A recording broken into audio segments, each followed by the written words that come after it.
इस संसार में ऐसा कोई व्यक्ति नहीं जिसे धन और ऐश्वर्य की प्राप्ति होने पर अभिमान न हुआ हो।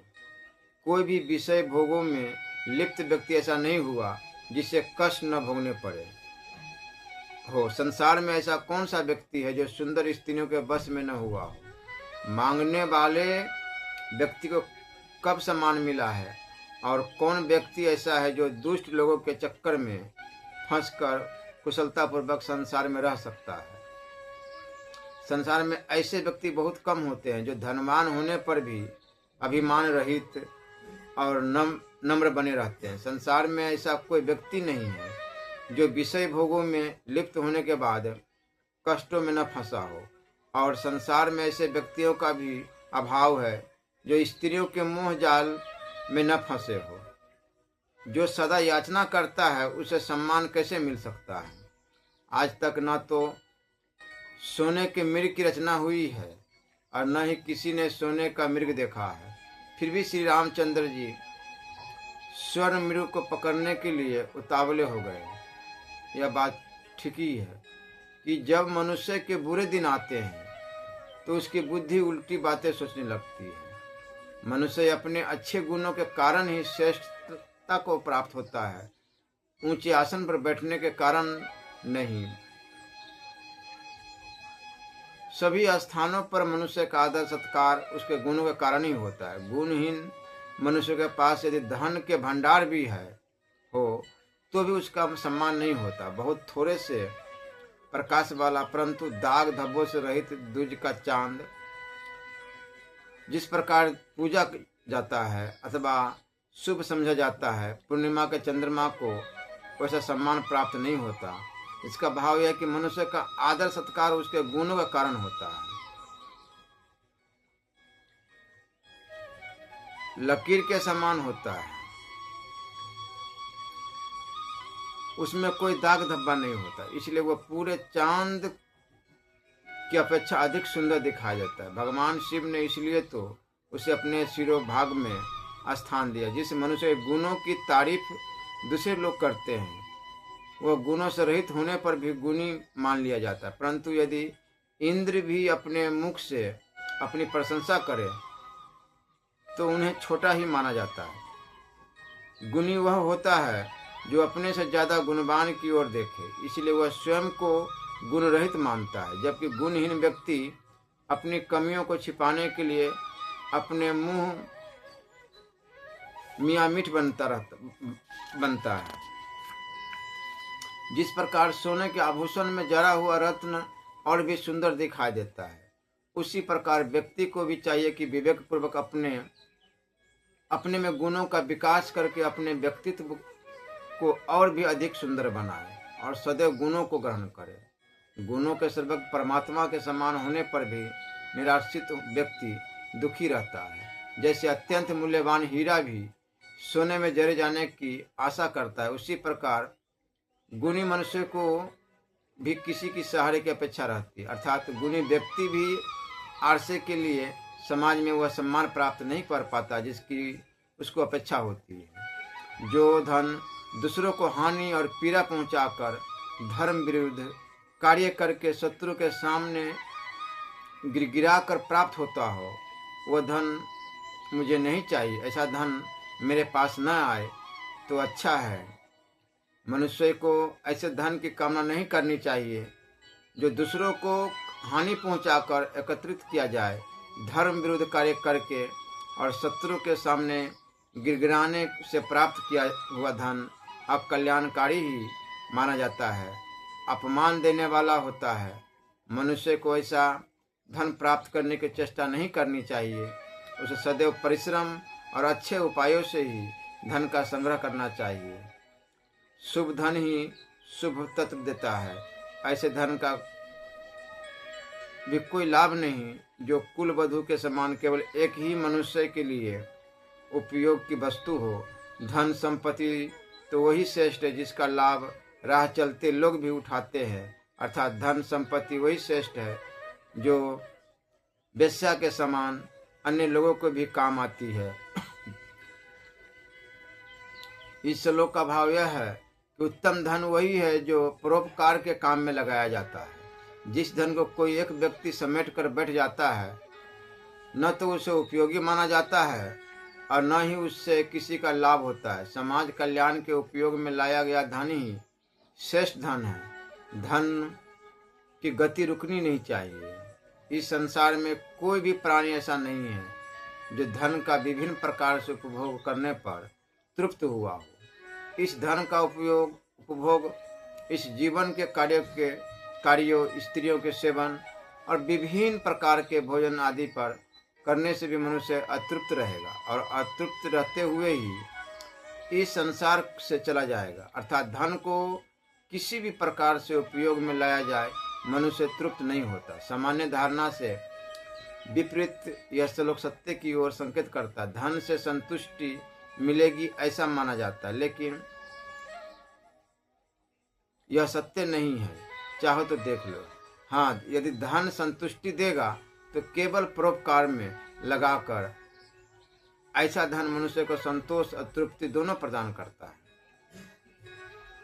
सभी प्रकार के अन्न, जल, वस्त्र, भूमि दान आदि सभी प्रकार के ब्रह्म यज्ञ, देव यज्ञ और बलि यज्ञ आदि सभी कर्म नष्ट हो जाते हैं। अर्थात यह सभी वस्तुएं नष्ट होने वाली है, परंतु सुपात्र व्यक्ति को दिया हुआ दान और प्राणी मात्र को दिया गया अभय दान कभी भी नष्ट नहीं होता। संसार में एक तिनका अत्यंत हल्का होता है और तिनके से भी अधिक हल्की रुई होती है, परंतु याचक को तो सबसे अधिक हल्का माना गया है। अर्थात व्यक्ति जब कोई चीज किसी से मांग बैठता है तो वह सभी चीजों से हल्का अर्थात तुच्छ माना जाता है। अपमानित होकर जीने के बजाय मर जाना अधिक अच्छा है, क्योंकि मृत्यु से तो क्षण भर की कष्ट होता है, जबकि अपमानित होने पर व्यक्ति दिन प्रतिदिन मरता रहता है। भाव है कि व्यक्ति को अपना जीवन सम्मान पूर्वक बिताना चाहिए। अपमानित होने की अपेक्षा मर जाना इसलिए श्रेष्ठ माना गया है क्योंकि मरते समय क्षण भर का कष्ट होता है, जबकि अपमानित व्यक्ति पग पग पर दुख झेलता है। जैसे मधुर बोली वाले से सभी प्राणी प्रसन्न रहते हैं, अतः व्यक्ति को सदैव प्रिय वचन ही बोलने चाहिए। उसे चाहिए कि वह वाणी में अमृत रूपी मधुरता घोल कर बोले। व्यक्ति को वाणी से दरिद्र नहीं होना चाहिए। मधुर भाषण के लिए कहा गया है कि जो व्यक्ति मीठी बातें बोलता है, प्रेम पूर्वक व्यवहार करता है, वह सबको अपना बना लेता है। अर्थात मनुष्य को मधुर भाषण करने में बिल्कुल भी कंजूसी नहीं दिखानी चाहिए। संसार एक कड़वा वृक्ष है, इसके दो फल ही अमृत जैसे मीठे होते हैं, एक मधुर वाणी और दूसरी सज्जनों की संगति। जो व्यक्ति मधुर वाणी का प्रयोग करता है वह शत्रुओं को भी जीत लेता है, और जो दूसरी है मधुर संगति, सज्जनों की संगति, अर्थात मनुष्य को मधुर प्रिय वचन बोलने और सज्जनों की संगति करने में कभी हिचकिचाना नहीं चाहिए। संसार में से सब तो करवा ही है।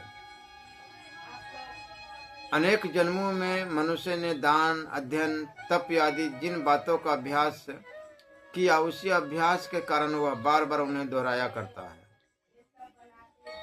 इस श्लोक का भाव यह है कि मनुष्य को अपना भावी जीवन सुधारने के लिए इस जन्म में अच्छे कार्य करने का अभ्यास करना चाहिए। पहले के अभ्यास का ही परिणाम है हमारा आज, और भविष्य में जो हम होंगे वह होगा। आज के अभ्यास का प्रतिफल जो विद्या पुस्तकों तक ही सीमित है, और जो धन दूसरों के पास पड़ा है, आवश्यकता पड़ने पर न तो वह विद्या काम आती है और न ही वह धन उपयोगी हो पाता है।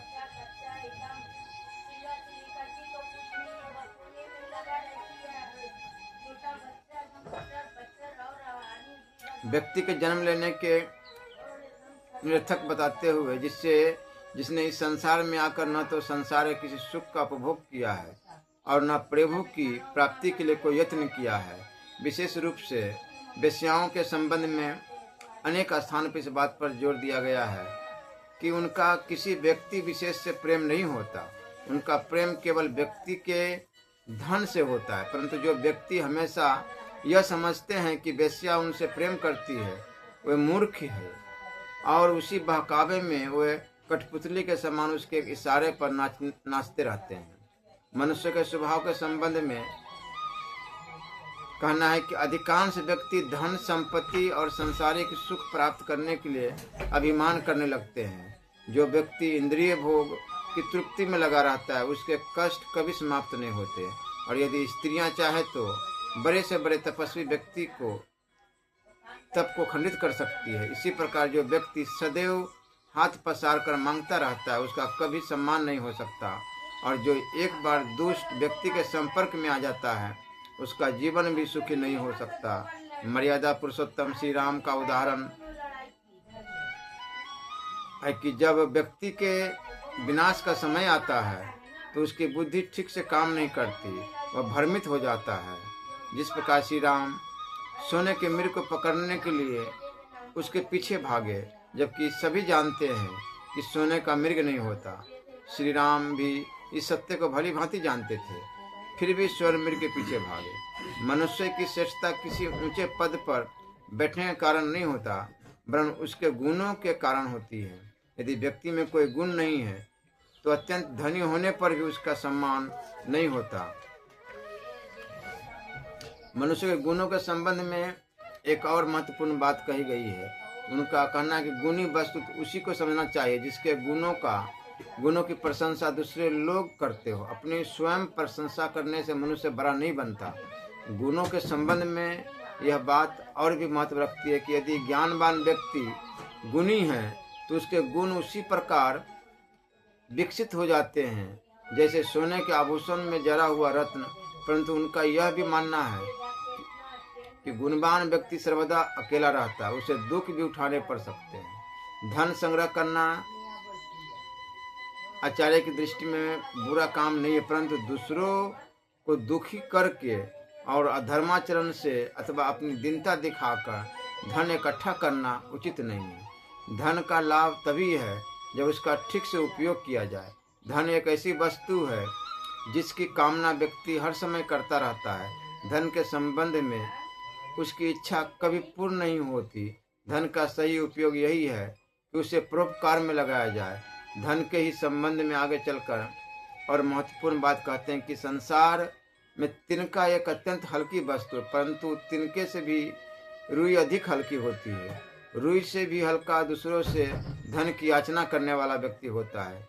वायु तिनके और रुई को उड़ा कर ले जाती है, परंतु याचक को क्यों नहीं उड़ाती? इसका कारण संभवतः यह है कि वायु को डर लगता है कि याचक उससे कुछ मांग न बैठे। इस प्रकार उन्होंने याचक का सबसे अधिक अपमानित व्यक्ति माना है। कुछ लोग हर समय हर स्थान पर अपने दरिद्र होने का प्रमाण देते रहते हैं। इस प्रकार के स्वभाव वाले व्यक्ति किसी से दो मीठी बातें करने से भी कतराते रहते हैं, जबकि मीठी बात कहने में किसी प्रकार का मूल्य चुकाना नहीं पड़ता। इस संसार में मनुष्य को अनेक कटु अनुभव होते हैं। प्रिय वचन और सज्जनों की संगति ही दो ऐसी बातें हैं जिससे इस जीवन में कुछ शांति प्राप्त हो सकती है।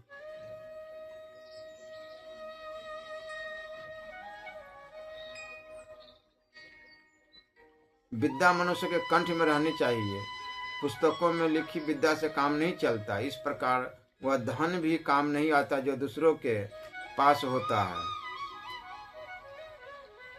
घर में सुंदर सती और पतिव्रता पत्नी, धन संपत्ति, विनयशील पुत्र और पोत्री आदि हो तो स्वर्गलोक में भी इससे अधिक सुख नहीं मिलता।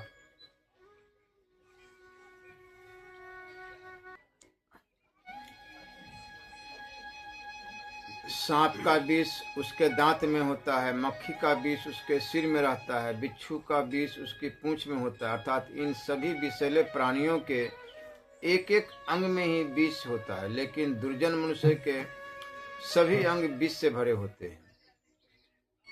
विषैले प्राणियों को विष का प्रयोग करने के लिए समय चाहिए। कोई विशेष परिस्थितियों में ही, जैसे कि शिकार करने या अपने बचाव के लिए ही अपने विष का प्रयोग करते, जबकि दुष्ट तो सदैव विष दंश करता ही रहता है।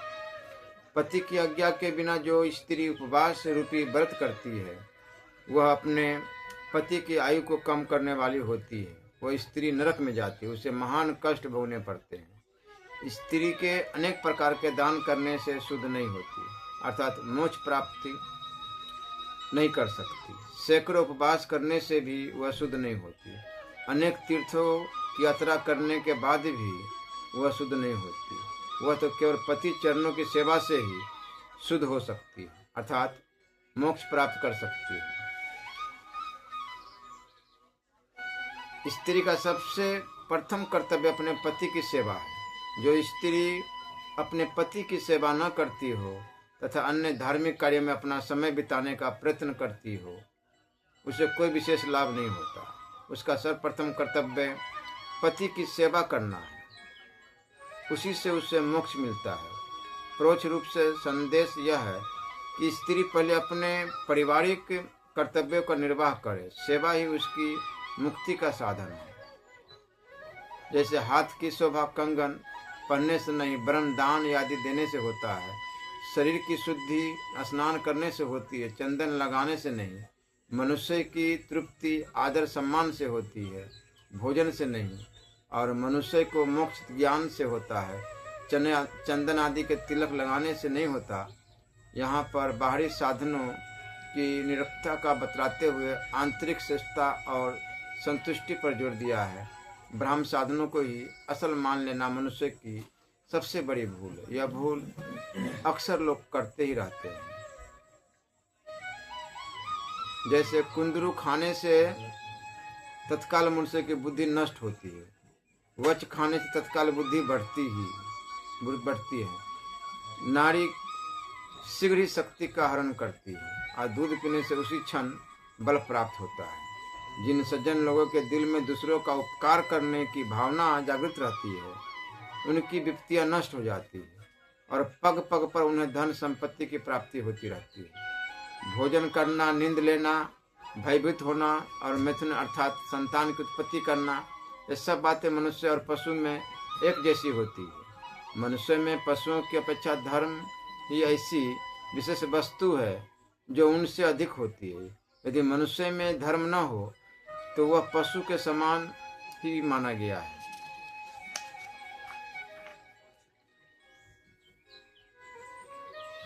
यदि मद में अंधा हाथी अपनी मंद बुद्धि के कारण अपने मस्तक पर बैठे हुए मद पीने के इच्छुक भौरों को अपने कान फड़फड़ाकर दूर भगा देता है, तो इसमें भौरों की कोई हानि नहीं होती।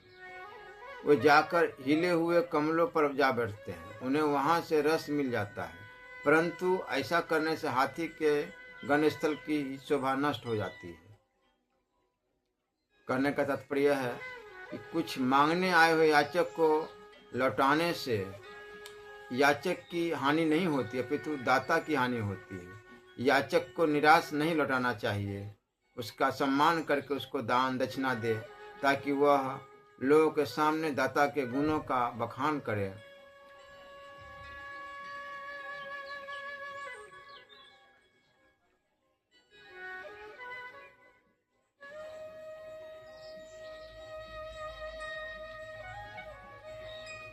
जैसे एक कहावत है, किसी अत्यंत बूढ़ी स्त्री को जिसकी कमर बुढ़ापे के कारण झुक गई थी, देखकर कोई युवक व्यंग करते हुए पूछने लगा, हे वृद्धे, नीचे क्या ढूंढ रही हो? क्या पृथ्वी पर तुम्हारी कोई चीज गिर पड़ी है? तुम्हारा कुछ खो तो नहीं गया है? उस व्यंग को सुनकर बूढ़ी औरत ने कहा कि अरे मूर्ख, तू नहीं जानता कि मेरा यौवन रूपी मोती खो गया है, मैं उसी को ढूंढ रही हूँ। वृद्धा का संकेत है कि संसार में जिसने जन्म लिया है वो बचपन, किशोर और युवा अवस्था के बाद वृद्धावस्था को प्राप्त होता है। इससे कोई भी नहीं बच सकता। तू भी यहाँ पहुँचेगा, इसलिए मुझ पर न हंस। जिसका सामना करना हो उस पर क्यों हंसता है? यह श्लोक वृद्धों की अपेक्षा की ओर भी ध्यान दिलाता है। हर पीढ़ी अपनी पिछली पीढ़ी का मजाक ही उड़ाती है। एक विचारक ने सही कहा है कि वृक्ष की शाखाएं, पत्ते और फूल यह भूल जाते हैं कि उन्हें जीवन उन जड़ों से मिल रहा है। जो कुरूप, परोक्ष और निष्क्रिय हैं, केतकी तुझसे सांप लिपटे रहते हैं, फल भी नहीं लगते, कांटे भी हैं और वक्रता भी है। इसके अतिरिक्त तेरा जन्म कीचड़ में होता है और तू सरलता से व्याप्त भी नहीं होती। इतना सब कुछ होने पर भी तेरे में जो गंध है वह सब प्राणियों को मोह लेती है। व्यक्ति में यदि एक भी श्रेष्ठ गुण हो तो उसमें सारे दोष सहज ही छुप जाते हैं। श्री राधा वल्लभ लाल।